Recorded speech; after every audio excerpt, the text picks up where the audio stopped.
আসসালামু আলাইকুম। আমরা যারা ছাদ বাগানের পাশাপাশি মাটিতে বিভিন্ন জাতের কুল গাছ লাগিয়েছি, তো এই মুহূর্তে আমরা কুল গাছের কী ধরনের পরিচর্যা করব সেই বিষয়ে আজ কথা বলবো। তো আজ হচ্ছে সেপ্টেম্বরের ৮ তারিখ। তো প্রথমে একটা বিষয় আপনাদের আমি বলে রাখি, যারা ছাদ বাগানের পরিচর্যা বিষয়ক ভিডিও দেখেন তারা ভিডিওর টাইটেলের নিচে দেখবেন যে আপলোড করার তারিখটা লেখা থাকে, যে ভিডিওটা কত তারিখে আপলোড করা হয়েছে। তো অনেকে আছে যে 2 মাস বা 3 মাস পুরনো ভিডিও দেখে এবং সেইভাবে পরিচর্যা করতে যায়, এতে করে গাছের ভালো হওয়ার পরিবর্তে উল্টো খারাপ হয়ে যায়। তো সেক্ষেত্রে এই তারিখটা আমরা একটু খেয়াল রাখবো। এবং পরিচর্যা বিষয়ে প্রথমে আমি বলতে চাই যে এখন আমরা গাছে পর্যাপ্ত পানি ব্যবহার করব, বিশেষ করে ছাদ বাগানের গাছ হোক বা মাটির গাছ হোক। যদি গাছের গোড়াটা শুকায় যায় একেবারে, তো সেক্ষেত্রে গাছে কিন্তু ফুল আসবে না, আর যদি ফুল আসেও সেগুলো কিন্তু ঝরে যাবে। তো প্রথমে আমরা পানিটা ঠিকভাবে দেওয়ার চেষ্টা করব। এছাড়া অতিরিক্ত রোদ যদি হয় তো মালচিং পদ্ধতি আমরা অবশ্যই ব্যবহার করব, গাছের গোড়াটা যেন শুকিয়ে না যায়, একেবারে মোটামুটি একটা রস থাকে মাটিতে। এই বিষয়টা আমরা প্রথমে খেয়াল রাখবো।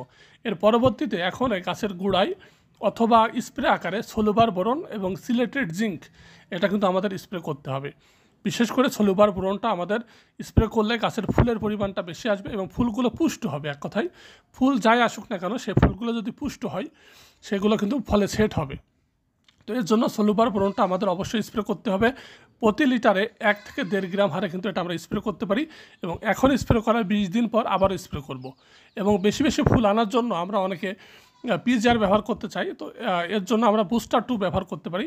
এটা হচ্ছে প্রতি লিটারে 1 ফোঁটা যদি আমরা এখন ব্যবহার করি, এবং 25 থেকে 30 দিন পর আরেকবার আমরা ব্যবহার করতে পারি। এতে করে আমাদের গাছে ইনশাল্লাহ প্রচুর পরিমাণ ফুল আসবে।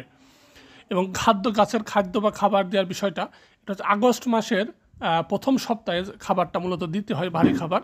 যারা এই সময়টাতে খাবার দিয়েছে তাদের কাছে কিন্তু ফুলের পরিমাণটা বেশি আসবে, এটাই স্বাভাবিক।